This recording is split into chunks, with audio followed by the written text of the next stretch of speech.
राहुल गांधी पिछले 1 साल से जाति जनगणना, ओबीसी, दलित और संविधान को लेकर सियासत कर रहे हैं, लेकिन ये सब सामने से झूठ दिख रहा है। वजह कि पार्टी के ओबीसी चेयरमैन तक को राहुल गांधी से मिलना मुश्किल है।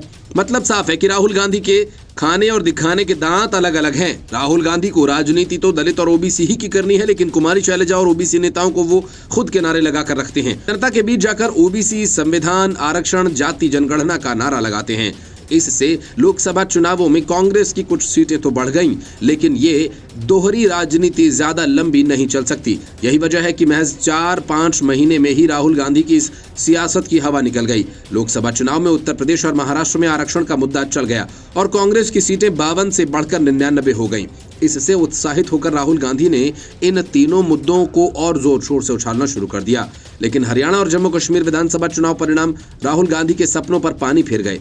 कांग्रेस ओबीसी मोर्चा के अध्यक्ष कैप्टन अजय सिंह यादव ने जो कुछ कहा उससे साफ है कि राहुल गांधी इन मुद्दों पर राजनीति ही करना चाहते हैं। उनमें जमीन पर बदलाव लाने की कोई इच्छा नहीं है। कैप्टन अजय यादव ने कहा कि हरियाणा में चुनावी प्रबंधन को लेकर कांग्रेस के अंदर बड़े पैमाने पर धांधली हुई। उन्होंने कहा कि कांग्रेस में ओबीसी, दलित, आदिवासी नेताओं टिकट दिए जाने या उन्हें जमीन पर मजबूत करने की बात तो दूर, सामान्य तवज्जो दिए जाने की भी पहल नहीं होती है। कैप्टन अजय यादव ने बताया कि उनकी तीसरी पीढ़ी कांग्रेस के लिए काम कर रही है, फिर भी उनसे कोई राय मशविरा नहीं होता है। कैप्टन अजय यादव ने हरियाणा विधानसभा चुनाव में हुई अपनी फजीहत पर कहा कि राहुल गांधी के खास प्रफुल्ल जी ने मुझे कहा कि आपके यहाँ राहुल जी आ रहे हैं, आप तैयारी कीजिए। मैंने सबको तैयारी के लिए बोल दिया।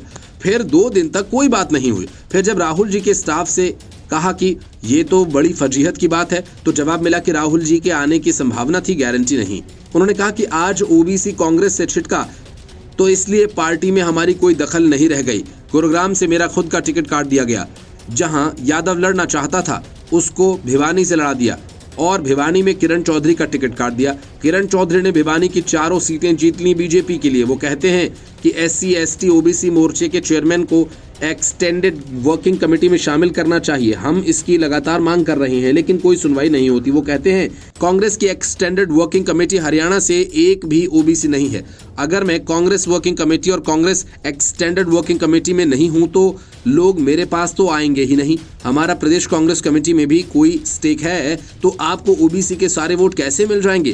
कैप्टन अजय यादव ने कहा कि आज राहुल गांधी की कांग्रेस में NGO का दबदबा है। नेता कार्यकर्ता पीछे छूट गए हैं। योगेंद्र यादव जब चाहे मिल सकते हैं राहुल गांधी से, लेकिन इतनी आसानी से पार्टी के नेता कार्यकर्ता नहीं मिल सकते। उन्होंने कांग्रेस नेता मामन खान के बयान का भी जिक्र किया। उन्होंने कहा कि मामन खान ने कहा कि जिन लोगों ने हम पर अत्याचार किए थे उन्हें चुन चुन कर बाहर निकालूंगा। इसका क्या संदेश जाएगा? हमारा अहिरवाल बेल्ट तो बिल्कुल साथ लगता है। ये मुद्दा भी गर्मा गया।